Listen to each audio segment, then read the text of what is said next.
Okay, guys, I need to go back and I need to teach you a little bit of things with this data set that we have on page 81. We're going to use this data set to teach you guys how to calculate percent error. So when I think of percent error, let's change the color here. Percent error. Oh, can't write today. Do you ever have days that you just can't write? So percent error, this is a really good way to determine how far your measurements are from the accepted value. So percent error is a good way to determine accuracy. Okay, so remember we use the range to determine precision. This is a good way to determine accuracy. So let's look at student A. We're going to use this set. So percent error, we usually take the accepted value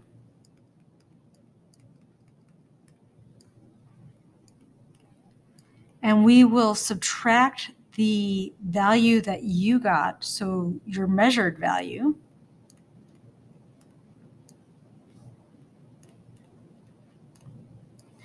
And we will take the absolute value of that and we will divide that by the accepted value.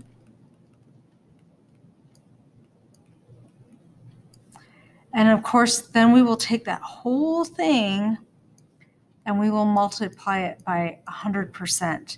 And that's where we get the percent error. Okay, so we're going to do this for set A, set B, and set C.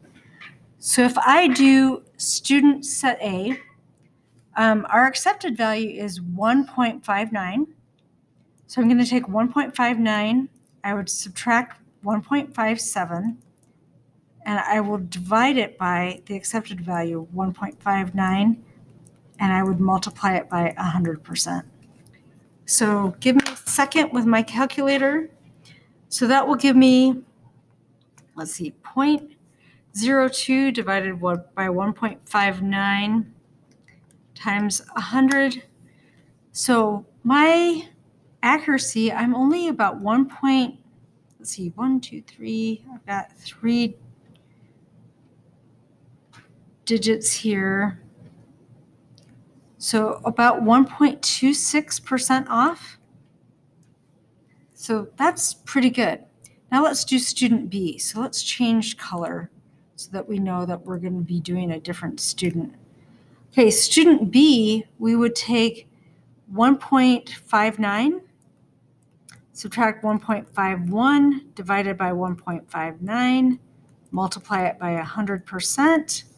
So that would give me, let's see, 0.08 divided by 1.59 times 100. That would give me about 5.03% off. So still pretty decent. Anything within about 5% or below is decent, especially with the tools that we will be using in our classroom. Now let's do student C. I'm going to once again change my color so that we don't have things blending in too much. Okay, so student C, we're going to use this plum color. So our accepted value, 1.59, minus the measured value, which was 1.70. Notice I'm using the average as my measured value. We're always going to average all of our data to get our measured value. Divided by 1.59. Remember, this one's going to turn out negative, so we're going to use the absolute value of this whole thing, multiplied by 100%.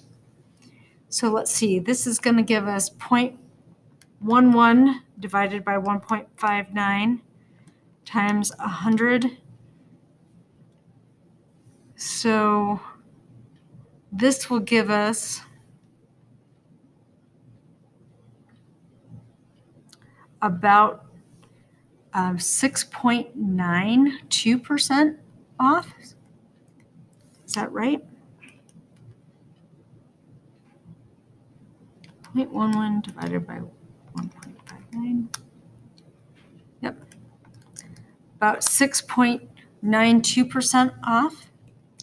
This is where it's not super good. Anything above 5% it's okay data, but it's not great. So notice our most accurate set was student 1. And we could probably tell that just because the average is the closest to the accepted value. And then even though this wasn't precise, we really didn't have precision, but it was a little bit more accurate than this. This was our most precise data set, but because the measuring tools obviously weren't working very well, it didn't give us the best data. It wasn't super accurate. Okay, so there's a way that we can calculate the percent error. So percent error measures accuracy, and our range here, the highest number minus the bottom number, this measures precision. Okay, so that's a couple of different ways that we can look at our data set. All right, hope you have a good day. We'll see you. Bye.